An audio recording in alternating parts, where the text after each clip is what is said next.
नुकसान पिछले 24 घंटे में हुआ है और अब ये लगभग तय हो चुका है कि साल 2024 गाजा के लिए काल बनकर आ गया है। भारी नुकसान झेलने के बाद इजरायली सेना बुरी तरीके से बौखला गई है। वहीं हमास ने इस वक्त मध्य गाजा, दक्षिणी गाजा के खान यूनिस में इजरायली सेना पर भीषण हमले शुरू कर दिए हैं। देखिए रिपोर्ट।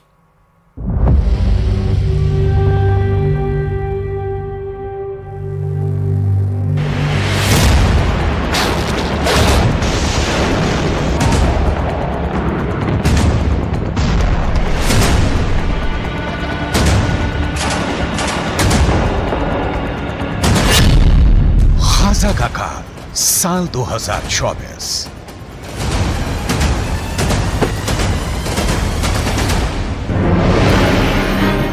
गाजा युद्ध को लगभग 3 महीने होने जा रहे हैं, लेकिन अभी तक इजरायल की आईडीएफ गाजा से हमास लड़ाकों का सफाया नहीं कर पाई है।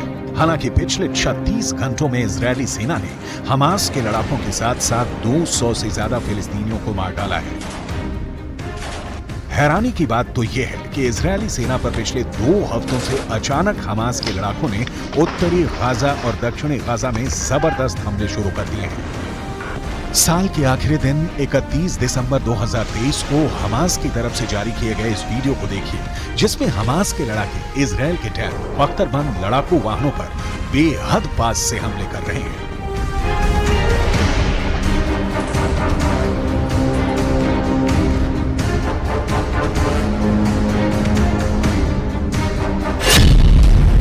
हेलमेट पहन रहे हैं टैंकों का कब्रिस्तान गाजा।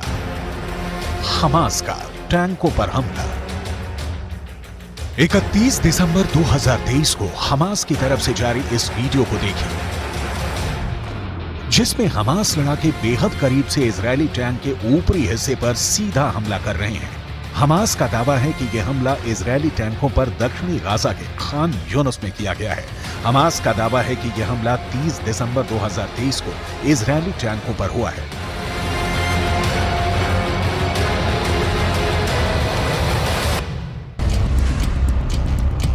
इजरायल के टैंकों पर चुन चुन कर हमले हो रहे हैं, क्योंकि इजरायल का मरकावा टैंक हमास और गाजा का काल बन चुका है। इजरायल इन्हीं टैंकों से अब तक 800 से ज्यादा सुरंगें तबाह करने में मदद कर चुका है। यही वजह है कि अब हमास इजरायल के टैंकों पर बेहद पास से हमले कर रहा है। कई बार तो मुश्किल से 20 से 25 फीट की दूरी से हमास हमले कर रहा है। हमास के रॉकेट इजरायली टैंकों के हैच वाले यानी ऊपरी हिस्से पर सीधा हमला कर रहे हैं, जिसकी वजह से टैंक बर्बाद हो रहे हैं।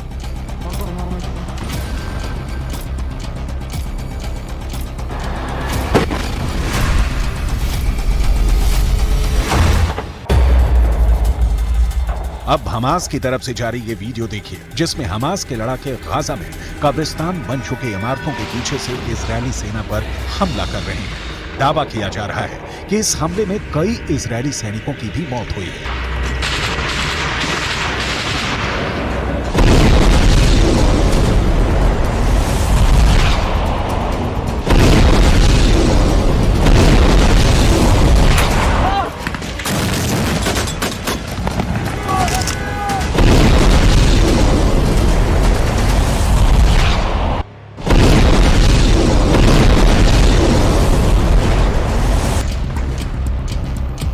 इसी तरह से हमास ने 28 दिसंबर 2023 को इजरायली सेना पर मध्य गाजा में ब्यूरिस शरणार्थी शिविर इलाके में इजरायली सेना पर हमला किया है। टैंक और पैदल सेना पर हमास इसी तरह से हमला कर रहा है। दावा किया जा रहा है कि इस इलाके में अभी भी इतनी ज्यादा सुरंगें बची हैं, जहां से अचानक हमास के लड़ाके हमले कर रहे हैं।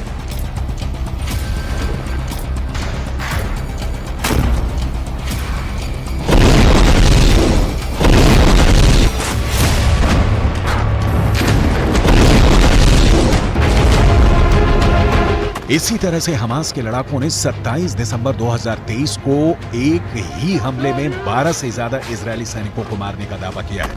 हमास का ये वीडियो किस जगह का है ये तो नहीं पता, लेकिन वीडियो में इजरायली सेना पर हमास के लड़ाकों के हमले साफ देखे जा सकते हैं। यही वजह है कि इजरायली सेना के मरकावा टैंक के ऊपर शील्ड लगाई जा रही है, ताकि टैंकों को तबाह होने से बचाया जा सके। इजरायल की मौत बना हमास का सुरंग युद्ध। अब तक इजरायल के 480 से ज्यादा सैनिक मारे जा चुके हैं। इसकी सबसे बड़ी वजह हमास की वो सुरंगें हैं जो अभी तक इजरायल तबाह नहीं कर पाया है। हालांकि नेतन्याहू पिछले हफ्ते गाजा पहुंच गए थे और उन्होंने इजरायली सेना के कमांडर्स और सैनिकों के बीच काफी वक्त बिताया। नेतन्याहू ने साफ कह दिया है कि अब किसी भी कीमत पर गाजा युद्ध नहीं रुकेगा, चाहे भले ही गाजा युद्ध लंबा चले। अगर हम गाजा में फिलिस्तीनियों और हमास के लड़ाकों पर नजर डालें तो तस्वीरों और आंकड़ों से बिल्कुल साफ हो जाता है कि इजरायल ने गाजा को पूरी तरह से कब्रिस्तान बना दिया है। गाजा में 70% से ज्यादा इमारतें तबाह हो चुकी हैं। 19 लाख फिलिस्तीनी शरणार्थी बन चुके हैं। भूखे, प्यास, बीमारी और बमों के हमलों ने गाजा में फिलिस्तीनियों को साक्षात नरक में पहुंचा दिया है। तो चलिए यार, एक छोटे से ब्रेक के लिए जल्द लौटेंगे।